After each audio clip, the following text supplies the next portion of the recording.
Hi, it's Colleen Schmidt from Divination Counseling Service. Getting caught up on our astrology videos today, which is kind of a good thing because I'm trying to stay off my feet because that's the way I seem to be healing the fastest. So we're looking at the full moon chart for July 10th, 2025, which occurs at 4:36:31 p.m.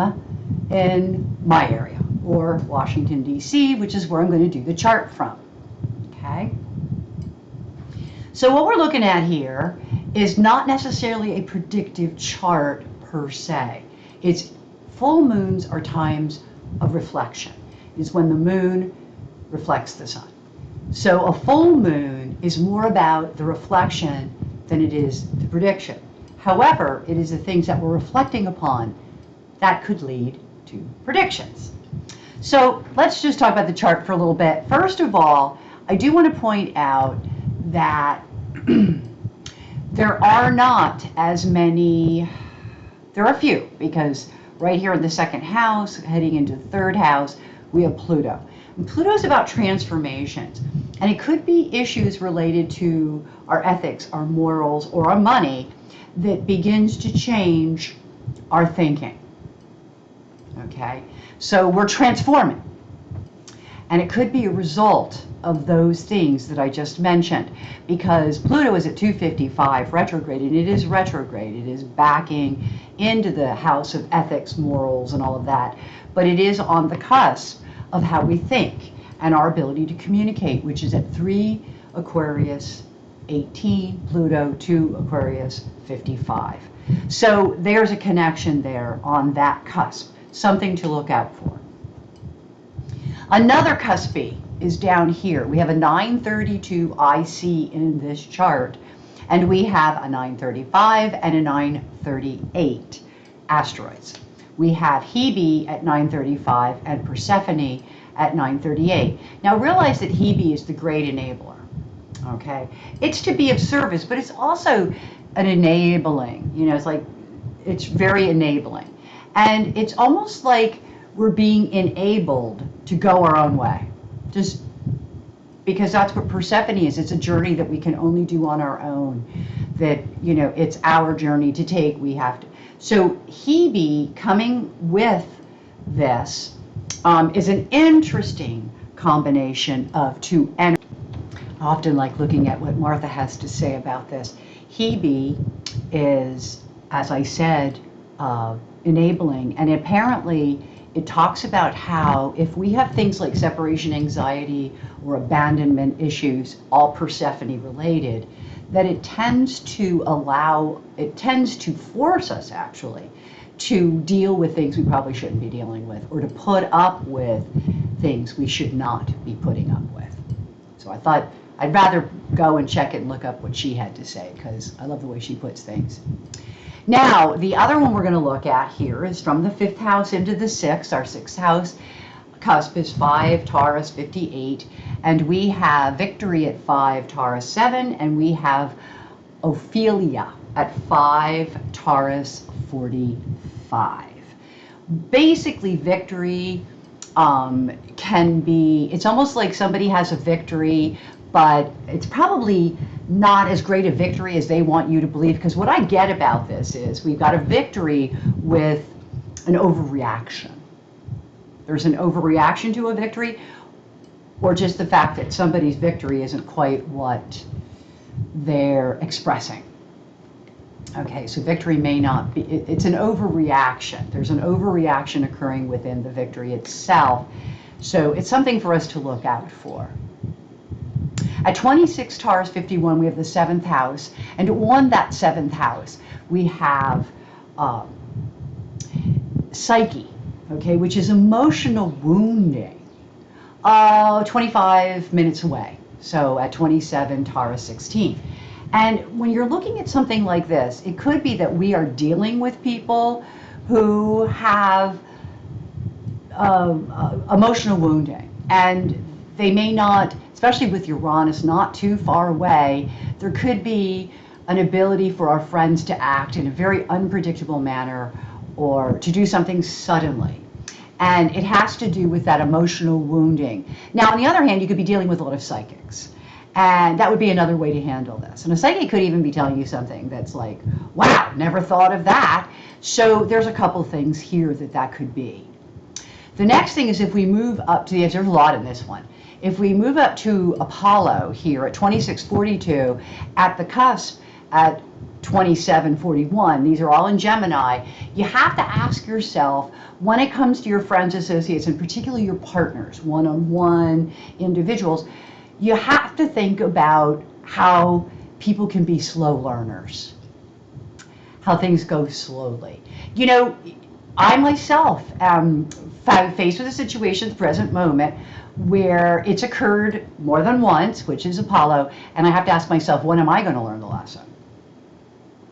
And that's something that I think many of us will be. Now remember, I do live not far from Washington. Excuse me. So as I move on through this chart, we have, I'm trying to think, I don't think there's a whole lot up here. Oh yeah, this is out by literally a degree in a minute, which is make. And I really do feel like part of our goal is to remake our associates. So I kept that one in there because I can totally tell you that's something that I think about. And I'm not saying that it's because there are bad people in my life, but I feel as though I'm connecting to different people than maybe I used to, for the simple fact that I'm not the same person. And I think that some of us will be in that same kind of situation. And that's a 9-degree Libra, 48 minutes, where we have a 10-degree Libra, 49 minutes for a cusp. I just left it in because I can identify with it. So I thought maybe I'd bring it up. At 5:58, we have Apollon sitting on that cusp at 5:40. Okay, so this is the cusp of the 12th house. The 12th house is a more spiritual house, but it's also the house of hidden things. Okay, and it makes me wonder. Now this is like in the 11th house. It's 18 minutes away from that 12th house. But it's also, you know, it just makes you wonder what sneaky things different groups of people are involved in, or different businesses might be involved in. And things that are not readily known, I would assume, with the cusp of the 12th house as a factor. So some things to think about with regards to the chart itself. As far as aspects to the sun and moon, well, you know, it squares our ability to nurture ourselves, okay? It's opposite the sun, so, I'm sorry, square the moon, and it really does mean that on an emotional level, it's going to be very difficult, though we should be working on it, for us to nurture ourselves, okay? I think that it's a great connector, though, with moon sextile. There's opportunities to make new connections, and that's what I was just talking about with that 11th house and the house of associates. I do believe with the Sesotra to, if I'm saying it correctly, to Adamitas, that we're enduring a lot emotionally, and I do believe it's going to put a stop to some things within our own lives. Like, you know, we're always redefining ourselves and refining, and I think that it's more obvious right now. I think that is what we're dealing with. The sun also squares our ability to nurture ourselves. No, it's a T-square, so we got to do a lot of work to help ourselves.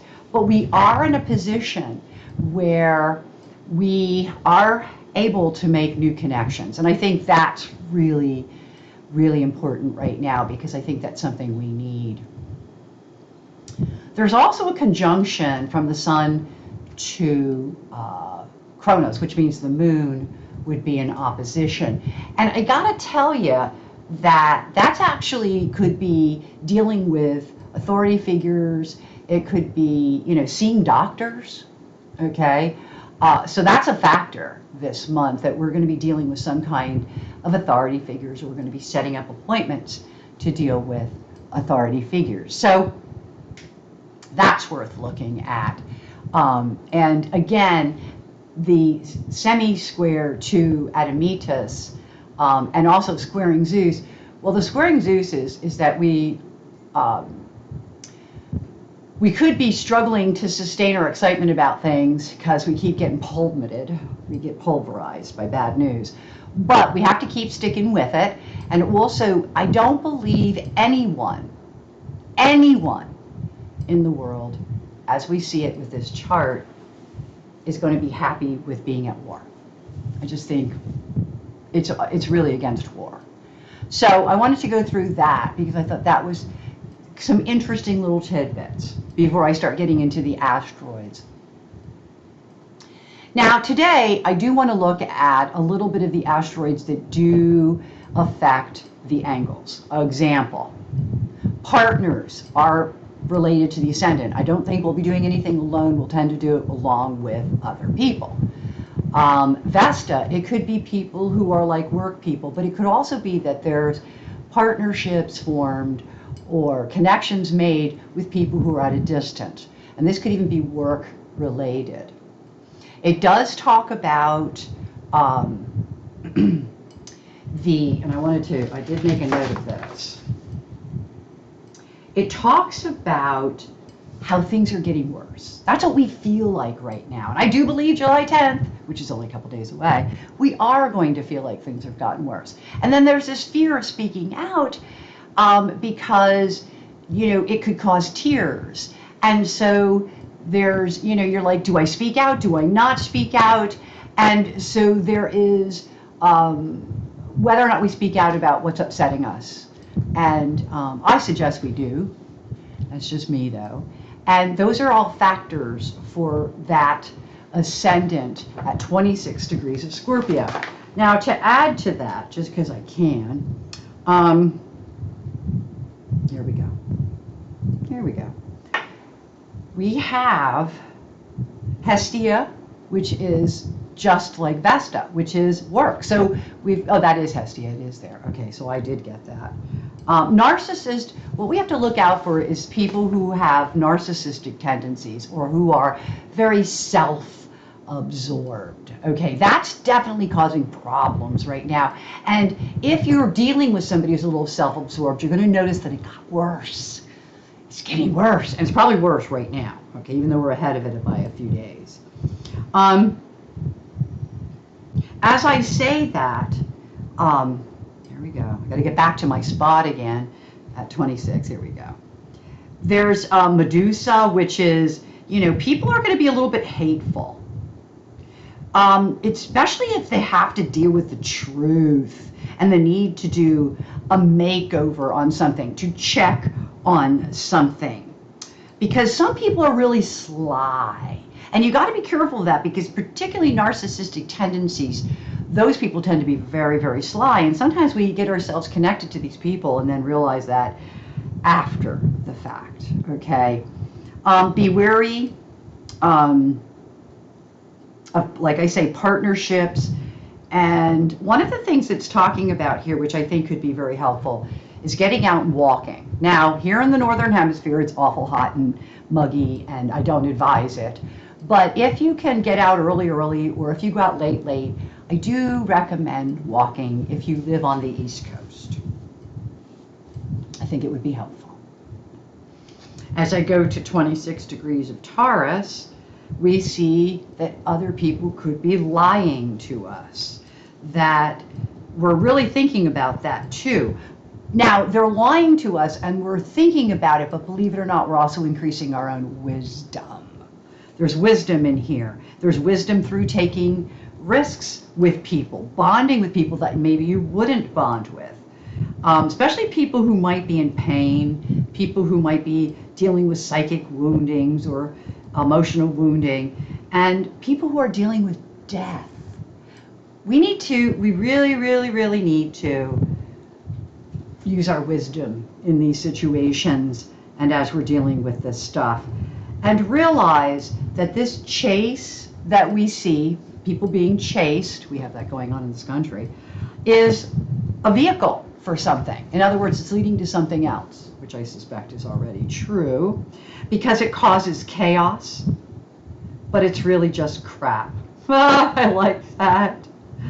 It's really just crap. So in other words, you don't have to really pay attention to it. That's hilarious. Okay, so that's our Taurus, okay?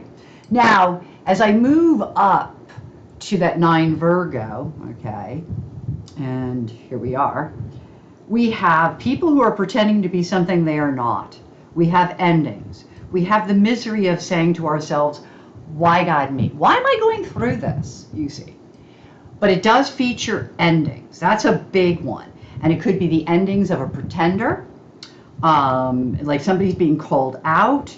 Actor is also there. Achilles. Our weakness is falling for it. It's interesting. I did the Ingress chart, and it talked about our vulnerabilities in this way, and so does this chart. Although they are only 3 days apart, that's just really interesting that that showed up like that again, because I think that's something that we all need to look out for. Watch what happens in the evening, okay? We tend to be, our dream life in particular is very active. Pay attention to your dreams and watch your temper. All at the crowning of the chart.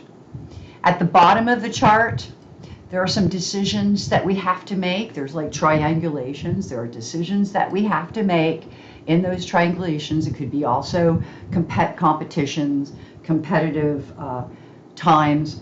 It's talking about how we sometimes have faulty perceptions with regards to all this. It talks about, again, watch letting people get away with things because we have anxiety. We have abandonment and anxiety issues, and that will allow us to let other people take advantage of us. A lot is going to feel destined right now. It really is. And I can tell you it is about, understanding our own weaknesses. If you do have anxieties, understanding those anxieties. And it also plays out in here that we're all developing new talents, but some of the new talents can be humiliating, meaning you think you have it, maybe not as well as you had hoped. So there's a couple things down there you really want to pay attention to. But it also refers to death and how affected we are by death, whether it's a death of an animal or just death in general.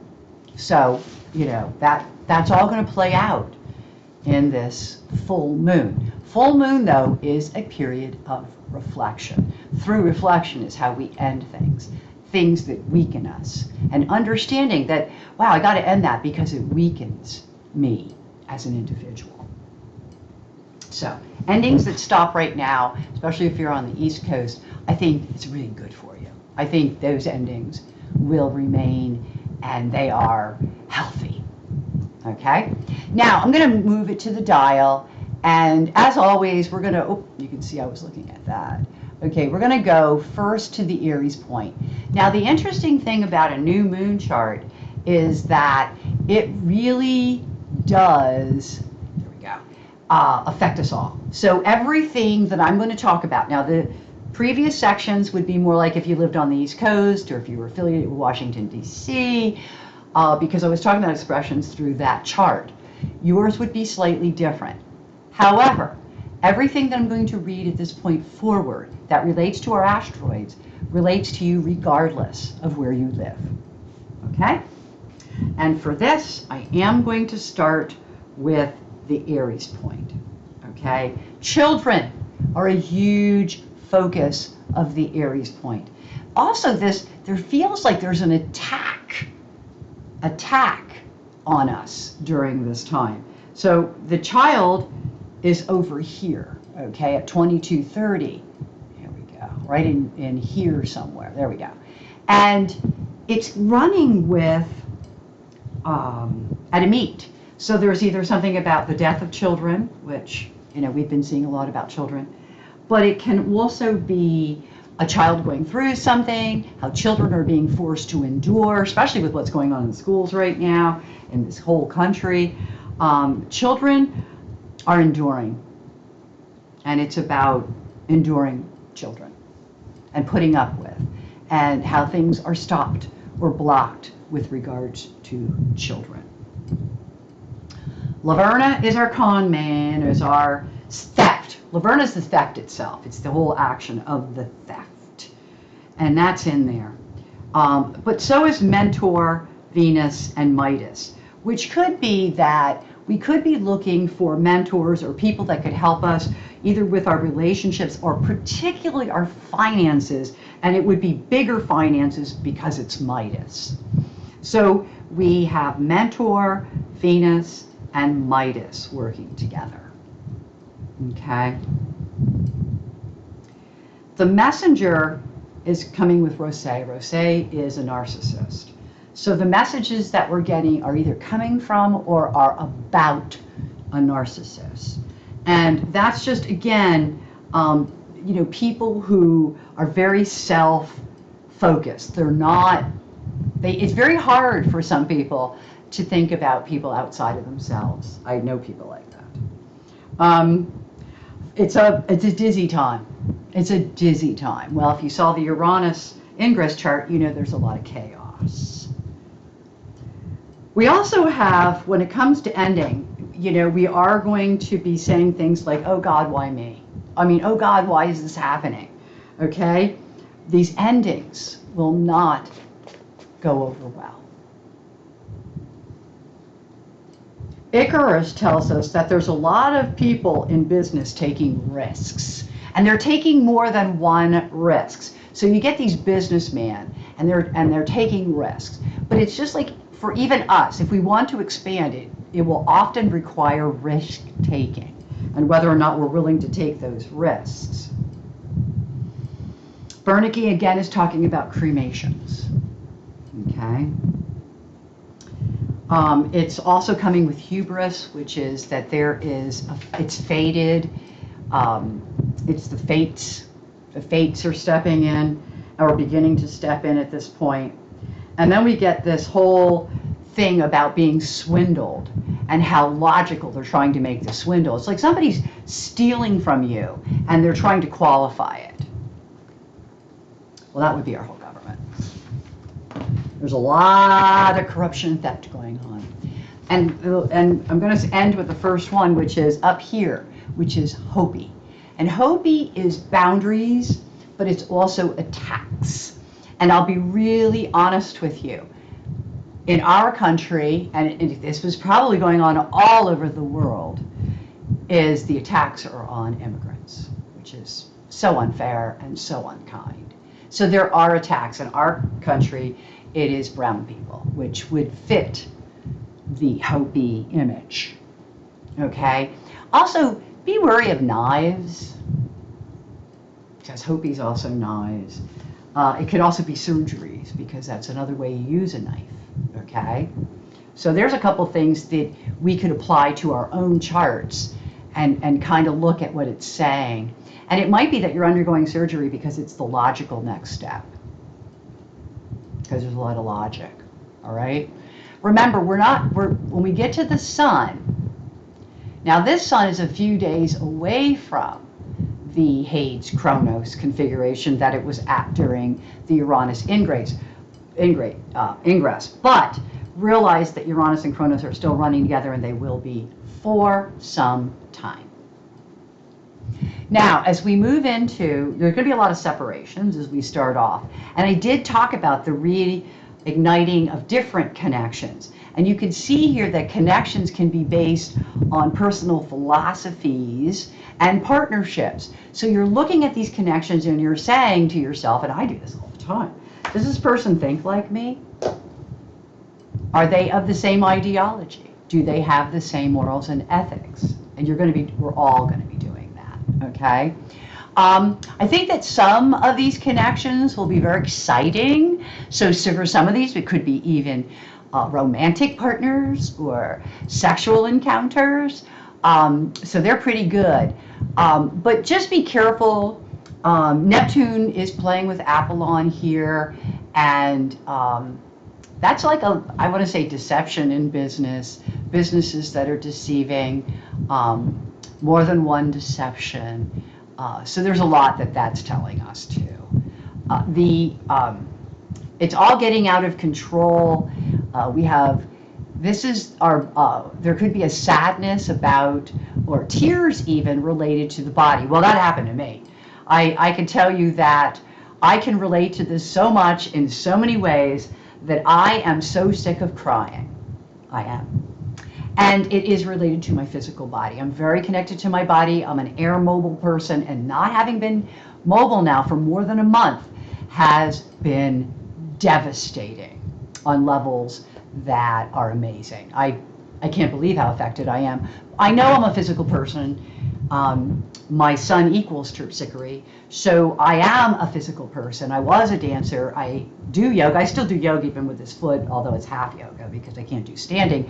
But the reality is that I do, in this world, identify physically. Not everyone does. However, this particular full moon does kind of bring that up. So I did want to talk about that. Things that we're going to be looking at is when we're turned on by somebody, when we get this like new partner and we're all excited about it, you have to then ask yourself, did you just leave yourself open to become a willing victim? We're so excited about new situations and new relationships, new partnerships, that it can become a weakness to us, that maybe we're not as logical as we should be when we look at our new partners. Okay, so you do want to keep that in mind. Hera is running with that sun, and I'm going to tell you that again puts a real emphasis on partnerships and how we don't do things alone. Okay, we have it's Morden. We have Morden here, and Morden is a lot like Melpomene in that it's something that is getting worse. Okay, it's getting worse, and a lot of what's getting worse or coming at us will feel like garbage. Okay, like, well, why that? You know, so that's also in there. Being structured is a way. Like you have to be really structured to get through this. This is not just about being logical, although that's really important too. It's also about being structured with that logic. And it is talking about how structure, however, can, it's almost like you keep trying the same structure, but it's not working. We're not learning our lessons. So we have to kind of look at structures differently because we're very slow to learn what's going on. The sun is running with Hera, as we know. I just said that. And so we already have to skip that one. Eureka's running with Prior. Now, these are not retrograde, which means that we might be kind of upset by or look at something that is going on that has already gone on. In other words, something that happened prior is going to be like, in its moment. So we're really looking at, in this particular note, we're looking at aha moments that are related to things that have already happened. Maybe we just become aware of it, maybe the light is shining on it, but we have that happening. The other thing that's coming in here is, again, be careful where you're getting your information. The internet shows up here as well. Although, I'll be honest with you, I don't watch the news because I don't feel like that's really the news. So I actually go to the internet for my news. So with that said, please make sure that you are going to respectable people for your news and check their sources. Really good people will let you know their sources. So that's really important. The other thing about this is it's coming with body image. And it's weird because when I did the Uranus ingress, it was also referring to a different asteroid, but it was also the same thing where it's body image or expressions through the physical body. And it may be that, we're getting that kind of clarity from the internet. because it does show websites here and then terpsichore. Could also be you're going to your favorite yogis out online and doing yoga or exercise with an exercise guru online. So all of that applies. There's going to be a lot of pressure on us. Okay, I think we already are feeling that, an incredible amount of pressure coming in. And some of it is, well, it's interesting because the midpoint is between our grieving and the lies. Okay, so it forms a midpoint right in there, which is the pressure. So it's kind of hard when you're not getting the full truth to make really good decisions, and especially if you are somebody who is in grief for some reason. Okay, we've had a lot of people die, but it could, and that definitely is going to, we're going to have grieving states for a while. But I also feel that grief can be anything. You could be grieving over your own health. You could be grieving over your own relationship. You could be grieving over your job. So leave that be open-ended.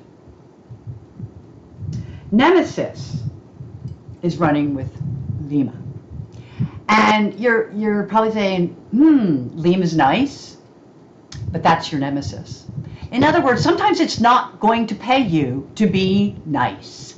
Okay, so we have to learn that distinction of, is it, okay to be nice, or is that being enabling? And then that's where we go into the whole thing of being nice can sometimes be the weakness. I hear politically how often we say that about the Democrats. They're too nice. They're not effective because they're so nice.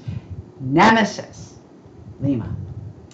I move on, and I'm going to say Asteria is praying and meditation, and it's running with Smiley. Normally I would say to you, be careful of people who smile at you because they're not always coming from a good place. And Merlin isn't very far away. So people are trying to actualize things. And as they do that, the smiling face, smiling faces, there's a song about that. Asteria could be looked at two ways here. I meditate so that I can keep a better attitude, that I can keep smiling, especially in the last month where I haven't been able to move around and I'm, excuse me, it's been tough. So I understand that from a completely different perspective. But I'm praying to keep myself happy, okay? I'm meditating so that I can stay centered and focus and not dwell on the bad stuff. And I think for a lot of us, that is going to be true. That's what we're going to be doing. We're going to be praying and meditating for that smiley. But with Asteria, it could also be that we're praying and meditating because we are dealing with a smiley, okay? And you have to deal with that. You have to look at that. Hidalgo is coming with Lacrimosa. Lacrimosa can be tears and upsets, okay? Hidalgo is speaking out. Are we speaking out or are we not speaking out? That's a really good question here. Are we speaking out or are we not speaking out? So we have to think about things like what kind of, if we speak out, does it cause tears? If we admit to somebody something, so you got to be careful what you say and who you're saying it to, because I believe that we can cause, but then again, the other way about it is you could cause it by not speaking up or speaking out. So there's something to look at with Lacrimosa Hidalgo. Hidalgo is the ability to speak out, but it's also that concept of maybe you shouldn't speak out because you just don't know what the reaction is going to be. And Lacrimosa is being upset and even crying. I know because Lacrimosa has been aspecting me personally, and I cried. So I think I have it on a daily angle. So I've been going through a period of that. It's like my chart is running with it, or has been. Hopefully that's over as I'm feeling better, and I'm hoping that doesn't happen anymore.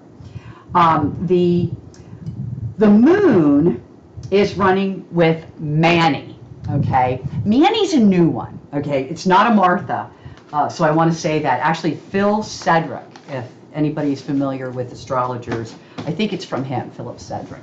Anyway, I got this from a friend of mine. So let's, and by the way, this is something that when he wrote me, my friend, who's an astrologer, asked me about this, and we were looking at it in our own charts, trying to figure out whether it was accurate or not.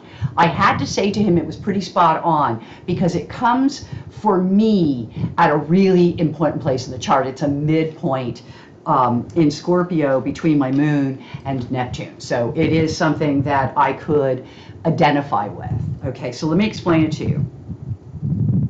Mani is from the Norse mythology.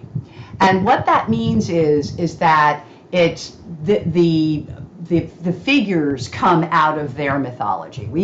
When it comes to asteroids, we take from everybody's culture, okay? And this is Norse.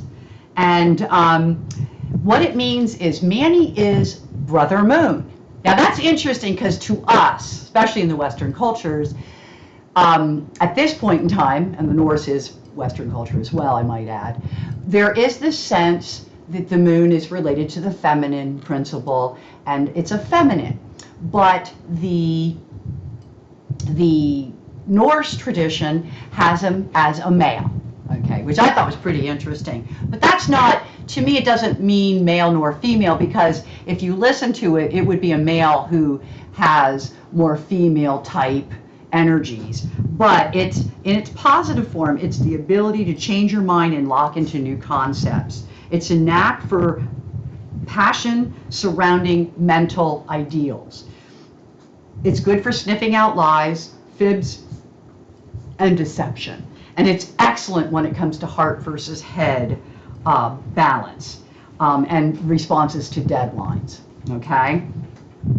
And I have to say that even though my moon and my Neptune might not be real strong, I can tell you I can identify with everything, okay? Especially that part, because I have a very strong Saturn, and I'm very, very good with deadlines. I always have been. I'm one of those people that had my papers done in high school generally about a week before they were due. I mean, I'm that bad. So I still am like that. I still work with discipline and deadlines, okay? Now, on a negative, by the way, there's always a mix. So even though I can tell you I identify with all that positive, I can also tell you that some of this negative, okay? It's about being rigid, okay? It's about being overly mental. Well, I think there's times when I can do that, where you discount emotion. It's a hyper-emotionality, too, without rationality. I only do that when I panic, which is what happened when I got hurt. And I have to learn not to do that. That's actually something I know I need to work on. There's a tendency to be duped, scammed, or catfished. I remember taking a workshop when I was a young girl, and a psychic literally came out and said, "Hey, if anybody wants to sell swampland in Florida, here you go," pointing to me.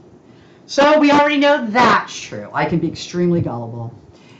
Paranoid about being watched or followed, not so much. Prone to procrastination, not so much.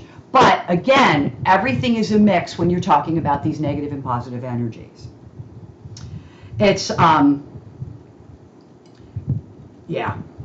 it's about lunar and solar standstill celebrations. I'm not quite sure what he meant by that, but this is again from Phil. So, you know, if you wanted to look that up, that's where you would go. But I wanted to talk about it because it's something new. It doesn't come from Martha, but I was able to talk about it, so I wanted to kind of give you an education there. Now, the next ones that we're going to look at here are, make sure I got it right, Credo, the credibility of Oya. Now, Oya to me, because I've read different things about it, Oya to me reminds me of transformation, like a Pluto. So it's like a credible transformation. Or is this credible? Is what's happening, this transformation, is this credible? Is this really happening? So, or this power struggle, is it credible? Is this credible? So there's, when you look at Oya, you think about transformations. You think about, I think even power struggles, okay? So it's a little bit like Pluto. We move down, and then we have Graves. And graves is about graves. It's about death, and death does show up here. So it's, we keep going back to that. One of the things that I really do want to tell people is to please be safe if you live in an area where there could be a climate issue. Believe it or not, I live, not in the house, the permanent house, but our cabin. We just got flooded, but it, thank God, never got inside the cabin. But all around the cabin was nothing but water. Literally another inch, we would have been doomed. That doesn't make me feel like we're going to escape this either, because my feeling is that we are in an area that floods are more than possible. As a matter of fact, they're regular. And especially now with the climate. And so I want everybody, if you're in a wind place, if you're in a water place, if you, wherever you are, please have contingency plans for a crisis, for a weather-related crisis. With that said, I want you all to have only happy readings until we meet again. And thank you, as always, for watching these videos.